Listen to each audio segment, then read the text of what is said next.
আসসালামু আলাইকুম। তো বাইকের জন্য আজকে সিএনডি ডিস্কটা ইনস্টল করব। তো আমার যে স্টকের যে ডিস্কটা এটা প্রচণ্ড পরিমাণে ক্ষয় হয়ে গেছে। তো ক্ষয় আসলে 24,000 কিলোতে আসলে এর পরিমাণের ক্ষয় হওয়ার কথা না। ওইটা আমার দোষেই হয়েছে আর কি, কারণ আমার যে ব্রেক প্যাডটা ছিল ব্রেক প্যাডটা একটু লেটে চেঞ্জ করার কারণে ব্রেক প্যাডের যে স্পাতটা আছে তো এটার ঘর্ষণের ফলে আমার পুরো ডিস্কটা কেটে গেছে। তো যাই হোক, এখন এই যে দেখতে পাচ্ছেন সিএনডি ডিস্কটা, তো এটা এখন ইনস্টল করব। তো তার আগে একটু ডিস্কটা একটু আপনাদেরকে একটু দেখাই বের করে। এই যে গোল্ডেন কালারের ডিস্ক। তো যেহেতু আমার সিলভার ম্যাট কালারের বাইক R15V3, তো এখানে আমি সবগুলো গোল্ডেন কালারই সবগুলো ইনস্টল করি। যে কোনো মডিফাই করলে আমি গোল্ডেন জিনিসই ইনস্টল করি।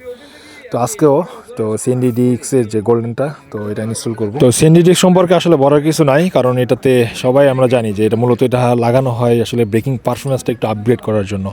যেহেতু আমার নন এবিএস বাইক আসলে সেই জন্য এটা আমি ইনস্টল করতেছি। যেহেতু আমার স্টকের পারফরমেন্সটা আসলে মোটামুটি খারাপ না, ভালো, স্টকের পারফরমেন্সটা ভালো ছিল।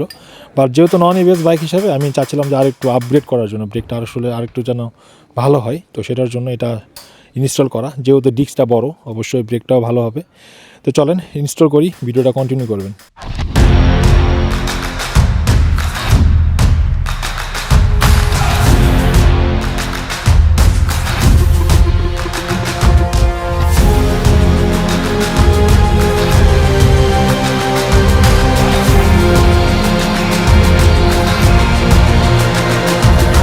Find me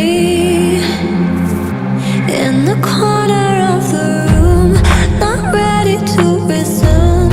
'Cause like I'm taking, don't wanna be alone, but I'm not in the zone. I'm looking for somebody. I'm looking for somebody.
তো আমার সিএনডি ডিস্ক ইনস্টল করা শেষ।